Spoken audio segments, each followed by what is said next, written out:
से कर्म करहूँ विधि नाना, मन राखेऊँ जहाँ कृपा निधाना। मन राखेऊँ यहाँ कृपा निधाना।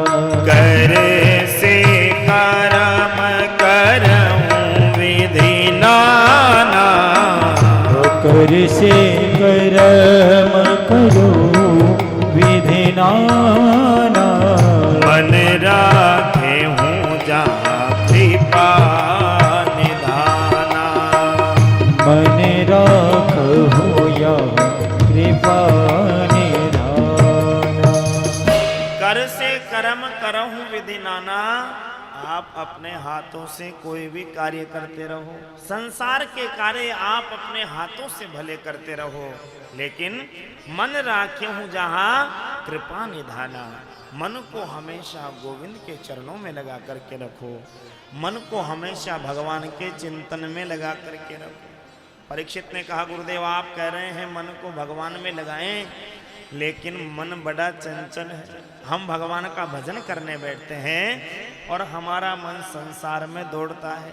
हम कथा श्रवण करने बैठते हैं और हमारा मन व्यापार में चला जाता है। संसार की बातें हमें याद आने लगती है। मन की जितनी गति है उतनी गति आज तक किसी की भी नहीं हुई। एक पल में महाराज यहाँ, अगले पल में जयपुर पहुंच जाए और अमेरिका पहुंच जाए। इतनी स्पीड से महाराज मन दौड़ता है, तो मन को भगवान में लगाएं कैसे? सुखदेव जी ने कहा कि मन चंचल तो है, मन का स्वभाव है चंचलता, लेकिन उस मन को एकाग्रचित करने के लिए, उस मन को अपने वश में करने के लिए 4 साधन बताए हैं शास्त्रों में। यदि कोई व्यक्ति 4 साधन करे तो ये मन भी एकाग्रचित होकर भगवान में लगना प्रारंभ हो जाएगा। परीक्षित ने कहा, गुरुदेव वो 4 साधन कौन से हैं? तब श्री सुखदेव जी बता रहे हैं कि मन को भगवान में कैसे लगाएं। ध्यान दीजिए, हमसे भी कई लोग प्रश्न करते हैं, महाराज हम माला जपने बैठते हैं और हमें नींद आने लग जाती है, हमारा मन इधर उधर डोलने लग जाता है। तो उन सभी के लिए यही उत्तर है जो श्री सुखदेव जी महाराज राजा परीक्षित को प्रदान कर रहे हैं। सुखदेव जी कहते हैं, राजन 4 उपायों से मन भगवान में लगता है, 4 साधन करने पड़ेंगे। क्या क्या? जितासनो जित श्वासो जित संगो जितेन्द्रियः स्थूले भगवतो रूपे मनः संधारये धिया। जितासनो जित श्वासो जित संगो जितेन्द्रियः। 4 उपाय।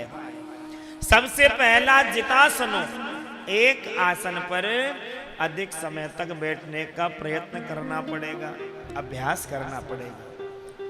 शास्त्र कहते हैं, महापुरुष कहते हैं कि यदि कोई व्यक्ति 3 घंटे का आसन लगाना प्रारंभ कर दे और रोज 3 घंटे एक आसन पर बैठकर 3 वर्ष तक यदि लगातार भगवान का चिंतन करने लग जाए तो उसको आसन की सिद्धि हो जाती है। फिर आसन पर बैठते ही वो जो बोल दे वह बात सिद्ध होना प्रारंभ हो जाती है, वो जो कह दे वही कार्य होने लग जाते हैं। संत महापुरुष आसन पर बैठकर भजन करते हैं, तभी तो संतों की बातें सत्य हो जाती है।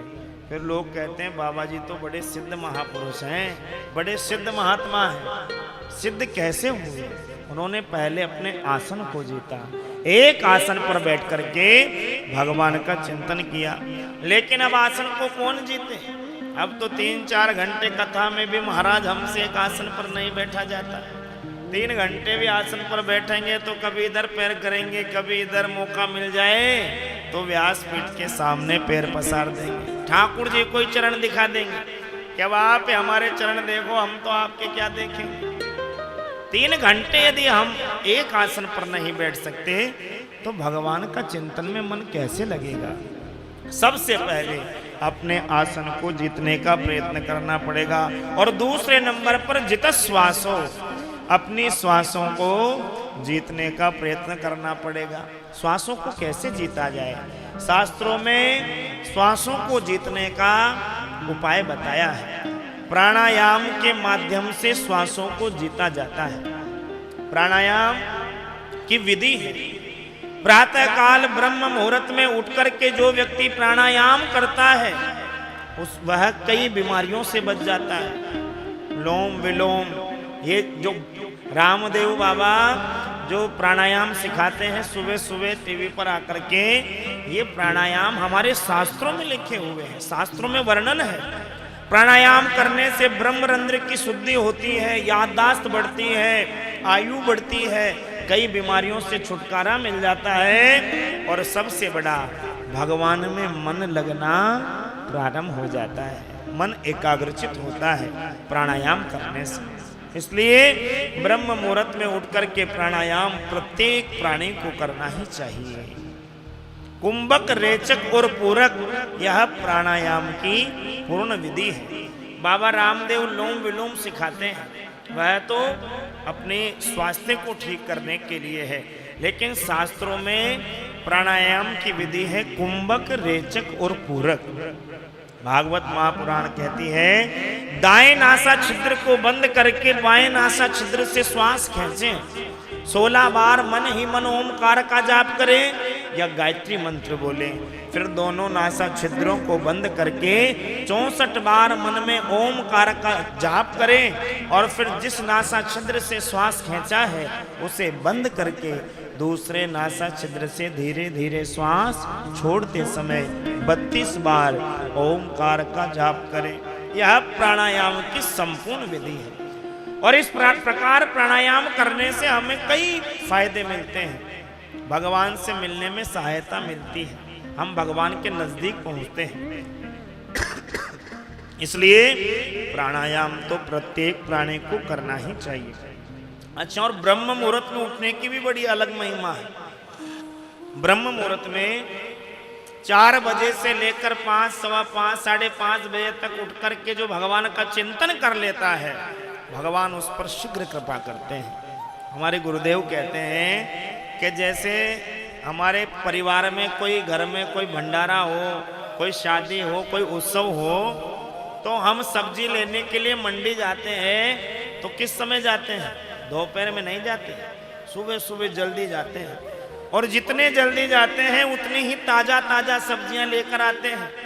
जितनी जल्दी मंडी पहुंचेंगे उतनी ही जल्दी हमें ताजा ताजा सब्जियां मिलेगी, ताजा ताजा फल मिलेंगे। और यदि सूर्य उदय के बाद दिन में 11 बजे 12 बजे यदि जाएंगे तो मंडी में फिर सड़ी गली सब्जियां बचती है, ताजा ताजा सब्जियां खत्म हो जाती है, फिर हमारे सड़ा गला माल हाथ आता है। इसी प्रकार ये जो ब्रह्म मुहूर्त है ये भगवान के भजन की मंडी है और इस भगवान के भजन की मंडी के समय ब्रह्म मुहूर्त के समय जो उठकर भगवान का चिंतन कर लेता है उसे भगवान जल्दी फल प्रदान करते हैं, शीघ्र और बड़ा दिव्य फल प्रदान करते हैं। और जो व्यक्ति महाराज सूर्य उदय के बाद उठता है फिर उसके फल में न्यूनता आ जाती है।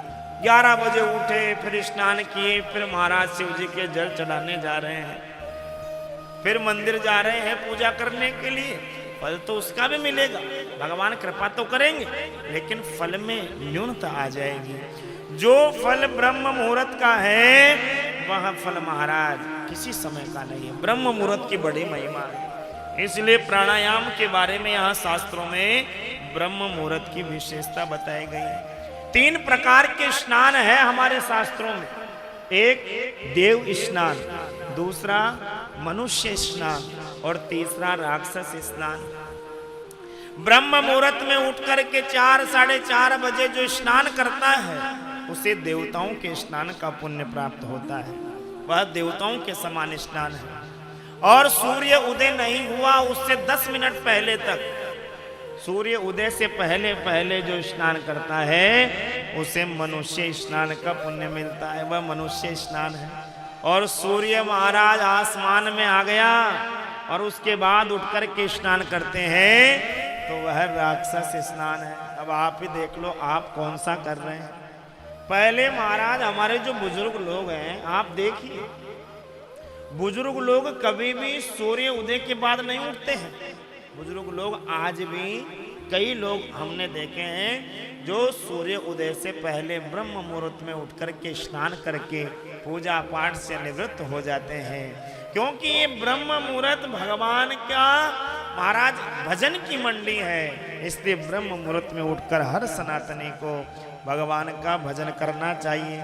और सवेरे उठते उठते ही प्रत्येक प्राणी को शास्त्र कहता है कि सुबह उठते ही सबसे पहले क्या करना चाहिए।